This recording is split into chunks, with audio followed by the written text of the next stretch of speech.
He played America's most comforting father figure, calm, wise, unshakable. But off camera, his life unraveled in ways no one in Mayberry could have imagined. Behind the sheriff's badge were broken marriages, a son he couldn't save, and grief that never faded. The real story of Andy Griffith is far more tragic than television ever showed. For 8 seasons, The Andy Griffith Show welcomed millions into Mayberry. At its center stood Andy Griffith, the gentle sheriff Andy Taylor, a symbol of patience, decency, and small-town wisdom. But the man behind that calm smile came from a childhood marked by poverty and pain. Born on June 1, 1926 in Mount Airy, Griffith grew up during the Great Depression. His father worked as a carpenter and house painter, and steady income was never guaranteed. At times, the family lived without basic comforts like indoor plumbing. In a small town, hardship was visible, and young Andy felt it. Classmates mocked his clothes and background. The teasing wasn't occasional, it was relentless. He later admitted those years left him with deep insecurity and a quiet anger he carried long into adulthood. Music became his escape. He learned guitar and banjo, immersing himself in melody when the world felt unkind. For a time, he even considered becoming a Moravian minister, but ultimately performance won. At the University of North Carolina at Chapel Hill, he shifted his focus to music, graduating in 1949 with a Bachelor of Music degree. After college, he taught high school music while performing monologues on the side. Then, in 1953, everything changed. A comedic recording titled "What It Was Football" became a surprise hit, selling hundreds of thousands of copies. The former schoolteacher suddenly had a national audience. Broadway followed with No Time for Sergeants, and soon after came a dramatic turn in A Face in the Crowd, a role that revealed the darker intensity beneath his charm. By the 1960s, he was television royalty. Yet, even at the height of his success, Griffith struggled. On The Andy Griffith Show, much of the spotlight often went to his co-star Don Knotts, whose portrayal of Barney Fife became iconic. Griffith played the straight man, essential, steady, but rarely the loudest laugh. When the series ended in 1968, he walked away deliberately, determined not to be typecast forever. The years that followed were professionally uneven. Variety shows faltered, new series failed to connect.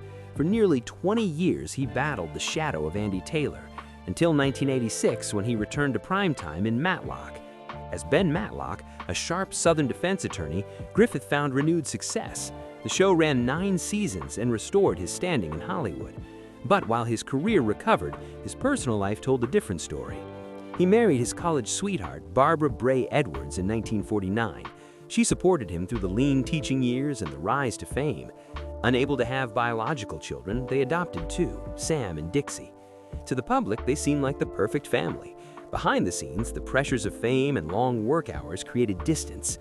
After 23 years, they divorced in 1972. His second marriage to Greek actress Selika Kasuto lasted less than a decade. Again, irreconcilable differences ended the union. In 1983, Griffith married actress Cindy Knight, 27 years his junior. The two met while filming a television project, and this time the partnership endured. Cindy became his anchor through career resurgence and into his later years. But even stability couldn't shield him from tragedy. His son Sam struggled with alcoholism and substance abuse. Despite efforts to build a quiet life in North Carolina, the battle proved overwhelming. In 1996, Sam died at just 38 years old. For Griffith, it was the deepest wound of his life. Friends noticed a change in him, more withdrawn, more guarded. The man who once delivered fatherly wisdom on screen faced a grief no script could resolve. Health problems soon compounded the sorrow. Griffith battled cardiovascular disease, diabetes, and high blood pressure. In 2000, he underwent quadruple bypass surgery. Though he recovered, his strength declined steadily. He spent his final years quietly at his coastal North Carolina home, far from Hollywood. On July 3, 2012, Andy Griffith died of a heart attack at age 86. In accordance with his wishes, he was buried within hours in a private ceremony on his property. No public funeral, no spectacle. Barbara, his first wife, had passed decades earlier, in 1980, following a private illness. She had known him before the fame, before Mayberry. Her loss, like his son's, was one he carried silently.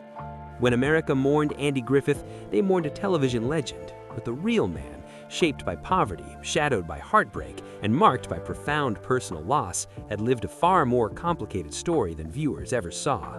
If Andy Griffith meant something to you growing up, share your favorite memory in the comments. And for more untold Hollywood stories that reveal what fame hides, make sure you subscribe and tap like before you go.